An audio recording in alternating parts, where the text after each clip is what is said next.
Hi అండి అందరికీ. అందరూ ఎలా ఉన్నారు? నేనైతే చాలా బాగున్నాను. మీరు ఎలా ఉన్నారో కింద కమెంట్ చేయండి ఫ్రెండ్స్. మీరు ఎవరైనా ఫస్ట్ టైం మన ఛానల్ చూస్తుంటే ఛానల్ సబ్స్క్రైబ్ చేసుకోండి, వీడియోస్ లైక్ చేయండి, షేర్ చేయండి. ఈరోజు నేను కొబ్బరితో మంచి స్నాక్ రెసిపీ చూపించబోతున్నాను. చాలా బాగుంటుంది. పైన క్రిస్పీగా లోపల సాఫ్ట్గా. ఎప్పుడైనా కొబ్బరి మిగిలినప్పుడు ఇలా చేసుకుంటే చాలా బాగుంటుంది.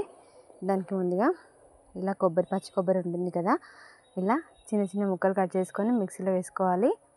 మిక్సీలో వేసుకునేటప్పుడు కొబ్బరి ముక్కలు, 4-5 పచ్చిమిర్చి, వెల్లుల్లి రెబ్బలు, కొంచెం అల్లం ముక్క, కొంచెం జీలకర్ర వేసుకోవాలి. 1 టేబుల్ స్పూన్ జీలకర్ర వేసుకోవాలి.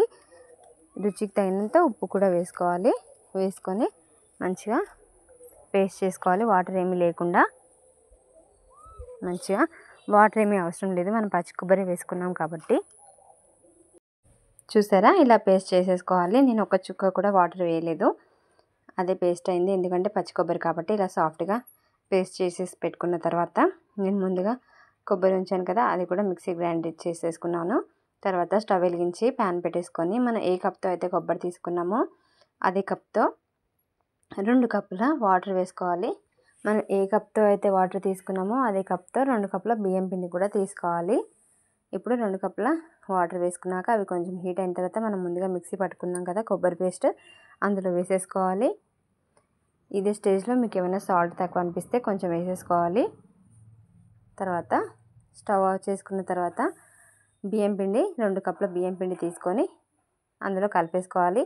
ఈ ప్రాసెస్ అనేది స్టవ్ ఆఫ్ చేసిన తర్వాత వేసుకోవాలి. ఇదంతా ఉండలేమీ లేకుండా చక్కగా ఒక ముద్ద అయ్యేంత వరకే కలుపుకోవాలి. ఈ పిండి కొంచెం తడిగా అనిపిస్తే ఇంకొంచెం పొడిపిండి యాడ్ చేసేసుకోవచ్చు. నాకు కొంచెం 2 టేబుల్ స్పూన్ల పొడిపిండి అయితే పట్టిందండి, కొంచెం వేసేసుకున్నాను. ఇదంతా ఇలా మంచిగా కలిపేసుకోవాలి. చూసారా, ఇలా ముద్ద అయ్యేంత వరకు మనం కలిపేసుకుంటూ ఉండాలి. ఇలా పక్కకు పెట్టేసుకోవాలి. ఇదంతా కలుపుకున్న తర్వాత పక్కకు పెట్టేసుకొని ఇప్పుడు అందులోకి గుప్పడు కరివేపాకు వేసుకోవాలి. మీ దగ్గర కొత్తిమీర ఉంటే కొత్తిమీర అయినా వేసుకోవచ్చు. అంతా కలిపి పెట్టేసుకున్న తర్వాత నూనె హీట్ అయినాక కొంచెం చిన్న ముద్ద వేసేసుకోవాలి. చూసారా, ఇలా వేయంగానే పైకి వచ్చింది కదా, ఇప్పుడు అది తీసేసుకొని మిగతావన్నీ వేసేసుకోవాలి. ఇలా ఫ్లాట్గా ఒత్తుకొని చిన్న హోల్ చేసేసుకోవాలి. మనకి కొంచెం పలచగానే ఒత్తుకోవాలి, మరి పలచగా కాకుండా మరి మందంగా కాకుండా ఇలా చూపించే సైజులో చేసుకుంటే సరిపోతుంది. మనకి బండిలో ఎన్ని పడితే ఎన్ని సరిపోతాయో అన్ని వేసేసుకోవాలి. మినిమం ఒక 5 అన్న వేసుకోవాలి.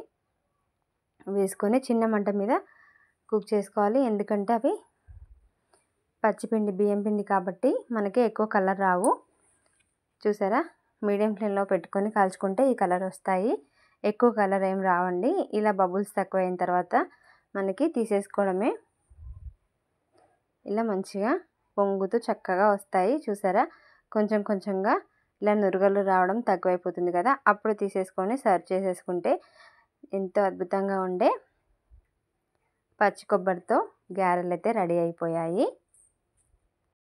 పైన క్రిస్పీగా లోపల సాఫ్ట్గా చాలా బాగుంటుందండి. ఎప్పుడైనా కొబ్బరి మిగిలిపోయినప్పుడు, దేవునికి కొట్టిన కొబ్బరికాయలు ఉంటాయి కదా, మిగిలిపోయినప్పుడు ఇలా చేయండి. ఎక్కువగా ఉన్నప్పుడు చాలా టేస్టీగా ఉంటాయి.